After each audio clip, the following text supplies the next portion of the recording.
thought they were writing a love story, but someone switched the script. Now the lights are flashing, the champagne is cold, and the shadows are closing in. From a penthouse view to a cold steel room, yeah, the finest lines of love turned to tragedy too soon. They found a golden heart dripping in the dark. Now they pointing fingers at the one who made the spark. But this ain't a game of Cupid's design. They set the trap and they crossed the line. Yeah, the target's bleeding on the floor, but they don't know who's knocking at the door. They set the frame, but they missed the mark. Left the trail of whispers crying in the dark. They call it a conspiracy, they call it a crime, but the real archer's running out of time. Yeah, the target is bleeding, but the frame is about to break. Episode 3.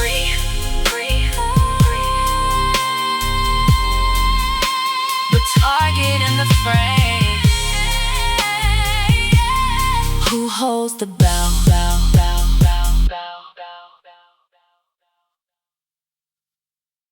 Episode 3. The Target in the Frame. The flashing blue and red lights of Detroit's finest shattered the romantic ambience of the Hilton Towers penthouse, casting a chaotic, rhythmic glare over the floor-to-ceiling glass. What hours before had been a sanctuary of high society celebration was now a cordoned-off crime scene. Thick with the sterile scent of latent print powder and the heavy, suffocating weight of tragedy, Gigi Beaumont sat frozen on the plush velvet sofa, wrapped tightly in a wool police blanket that did nothing to stop her violent shivering. Her emerald engagement ring caught the strobe-like lights, a glittering mockery of a stolen future. Her hazel eyes, usually so sharp and full of fire, were completely blank, staring at the white sheet draped over Julian's body. "Miss Beaumont? I need you to look at me." Detective Marcus Vance, a towering man with tired eyes and a suit that looked like it had seen too many long nights, loomed over her rather than kneeling. There was no pity in his voice, only a cold, analytical edge. He held a clear, heavy-duty plastic evidence bag. Inside, suspended like a macabre artifact, was a heavy, gold-tipped arrow. "The weapon," Vance said, his voice a low rumble. "We checked the engraving on the shaft. It says Cupid's arrow matchmaking. Do you know who this belongs to?" Gigi's breath hitched, her gaze finally focusing on the gold heart gleaming through the plastic. The shock began to recede, replaced by a sudden sickening wave of defensive anger. It belongs to Cupid. Sits on her desk. She gave us the key to this room tonight, but I know Cupid and she would never do something like this. And neither would I." Vance narrowed his eyes, jotting a note in his ledger. 5 minutes is a long time in a powder room, Gigi. Long enough to plunge an arrow into your fiancé's chest, or long enough to unlock the door for an accomplice. Convenient that the woman who orchestrated this entire merger provided the venue, the key, and a highly specific, poetic weapon. Seems to me you two have been very close lately.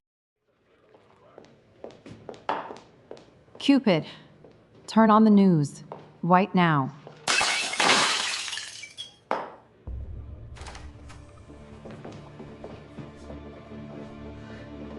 The morning after. Across town, the morning sun was just beginning to hit the windows of Cupid's downtown office. Cupid was pouring her first cup of coffee, humming along to the low jazz playing from her smart speakers, feeling a rare sense of professional satisfaction. She had pulled off the match of the century. The Beaumont-Vane merger was secure, and love had actually conquered all, or so she thought. The office door flew open with such force the glass rattled. Chloe burst in, her face devoid of its usual bright energy. She was deathly pale, her hands trembling as she clutched her tablet. "Cupid," Chloe choked out, her voice cracking. "Turn on the news. Right now." With a knot instantly forming in her stomach, Cupid grabbed the remote. The screen flickered to a live broadcast outside the Hilton Towers. Breaking news. Billionaire developer Julian Vane found murdered in luxury penthouse hours after engagement party. Sources report the weapon used was a custom arrow, pointing investigators directly toward high-profile matchmaker Cupid Lovejoy and the victim's fiancé, Gigi Beaumont, in what police are calling a potential joint conspiracy. Cupid dropped her coffee mug. The ceramic shattered against the hardwood floor, dark roast pooling around her pristine white stilettos. Before she could even process the words on the screen, the heavy oak doors of her reception area swung open again. Detective Vance stepped through, flanked by 2 uniformed officers. "Cupid Lovejoy?" Vance asked, though it wasn't really a question.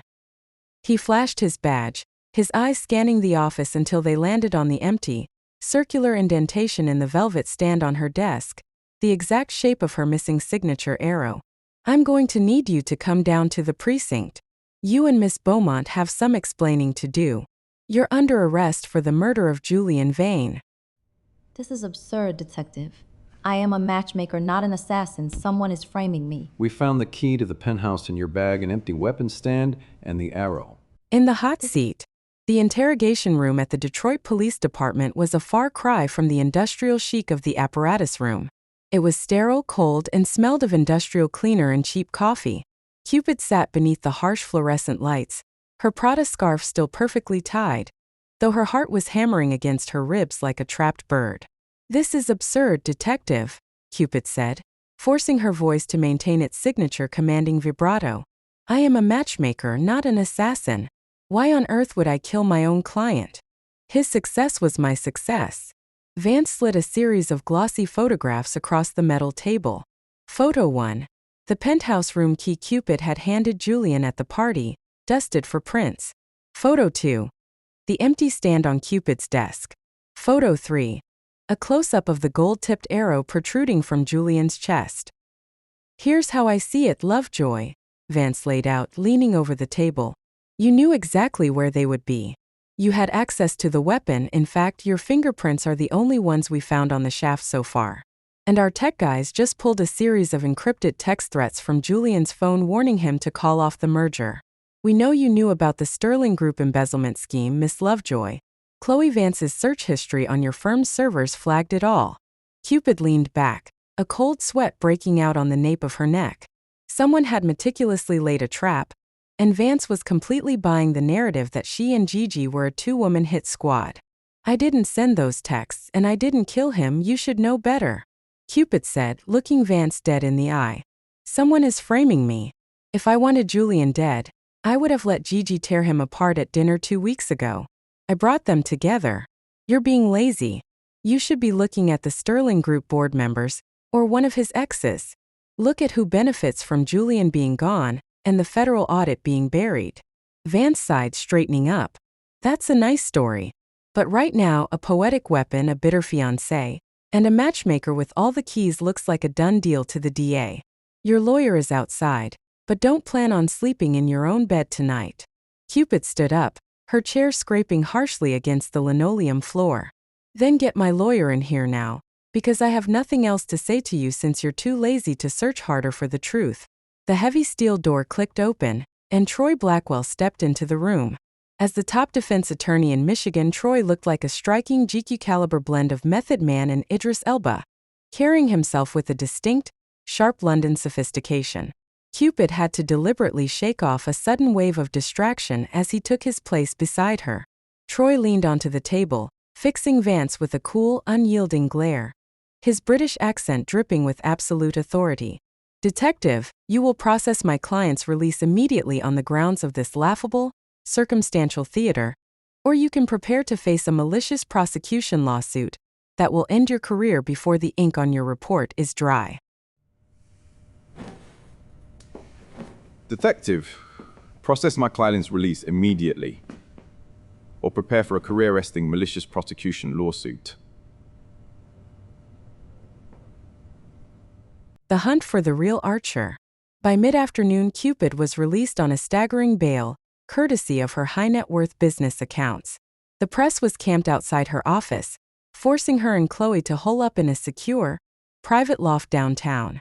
"They're going to ruin you, see," Chloe said, pacing the floor as she pulled up financial records on her laptop. "The police are leaking everything. They're positioning you and Gigi as cold-blooded co-conspirators.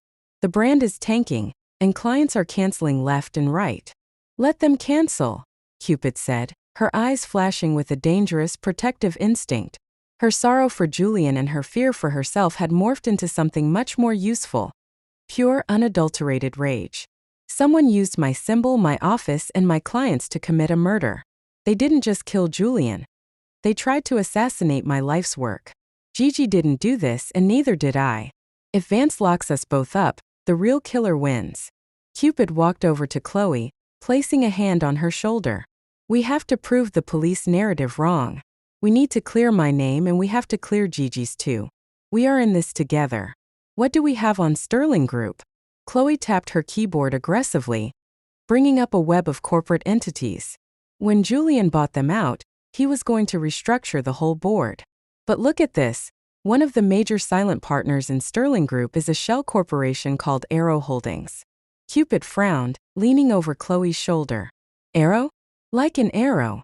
It gets worse, Chloe whispered, turning the screen toward Cupid. I traced the IP address of the burner phone that sent Julian those threatening texts. The signal pinged from the tower closest to the engagement venue, right around the time the party started. And guess who was at that party, standing right next to the mayor? Cupid stared at the guest list on the screen. Her eyes locked onto two names: Angelo and Angel Sirkowski. The Sirkowski twins were notorious in Metro Detroit, whispered to be the undisputed mafia of the real estate business. Rumor had it they would do absolutely anything, including murder, to secure the right deal. Not only were they ruthless, but Angelo was Cupid's ex-boyfriend. And they had definitely not ended on a good note. A jagged piece of the puzzle finally clicked into place, revealing a conspiracy far bigger, more lethal, and closer to home than she ever could have imagined.